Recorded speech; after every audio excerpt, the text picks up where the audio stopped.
तू क के मोबाइल बंद हो जाता है। आ देखो तनी कि तार देहियो पियर लिखा लागत। पियर आइल बड़े कार ई बतावा तू अभी ले जिंदे बड़ा? हम तो सोच रहे नहीं कि तू बाहर गइल बड़ा, ओनिए कहीं कुछ हो गइल तारा, लेकिन देखत है तू तो जिंदे बड़ा।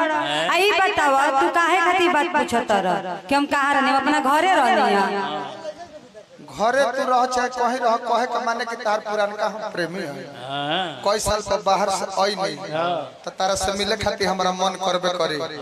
तार फोन न खेला लागत आ हई पियर काहे तार दे लागत। पुरान का प्रेमी हुआ तो पुरान जैसे प्यार भुला गल बानी उतरे तोहरो के भुला गल बानी। ई बात पूछला तो सुना बता देतानी। हमरा देह में पियर कलर ना है, ई हल्दी लागल बा। 3 दिन बाद हमर बारात आई। आई बतावा तू हमरा घरे छोट छोट लड़का काहे भेजले रहला? वो फिरंगी के लड़का रहुए।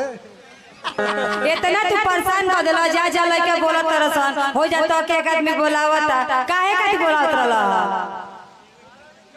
तू का कहता रू? हाय हाय हाय अब तो देह में तारा हर दिन लाग गइल बा। बाकी तबो मिले आइल बाड़ू तो अंतिम बार एक बार गल हटवा के ना जा।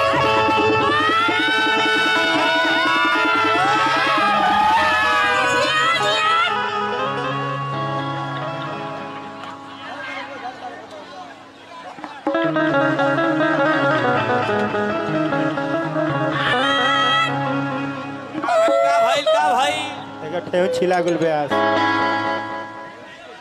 तारा दिमाग में घुसत नहीं खे?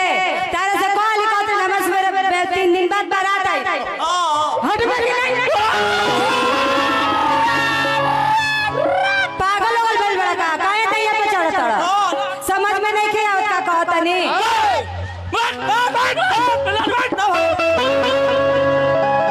दिल में तोहरे सुरतिया बसवले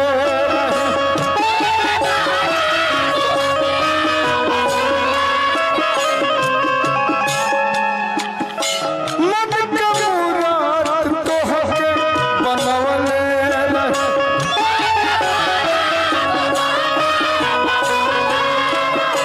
दिल में तोहरे सुरतिया बसवले मन के मुराद तोहके बनवले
अरे रुपया क्या करो?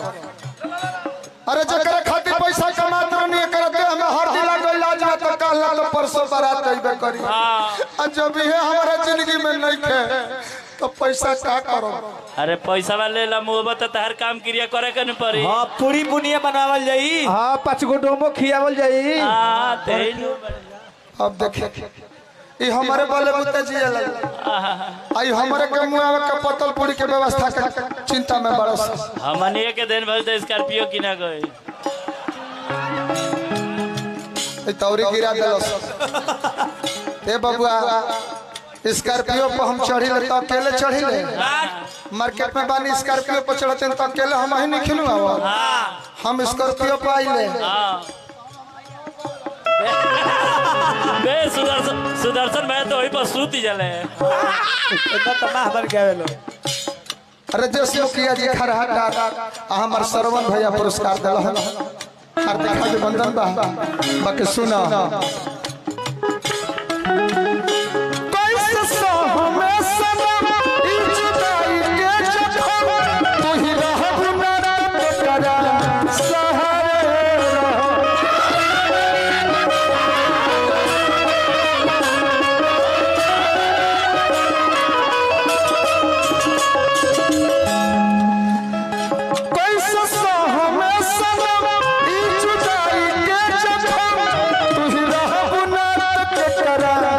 सहारे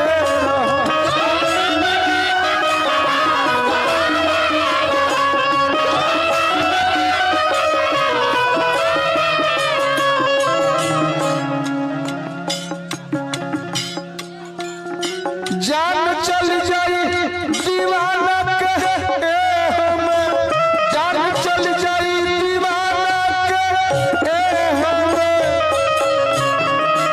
ए जान दूसरे के नाम के लागल हरबिया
गड़लू समोसा दुकान रवा तो मन पर था नहीं रवा दुकान पे कर के लेके आई आइए करी समोसा ना खा खाली चटनिया चाटे चटनिया खाली चाटे कहे के लंगन लाता खाए आइए बड़े हट भाग जो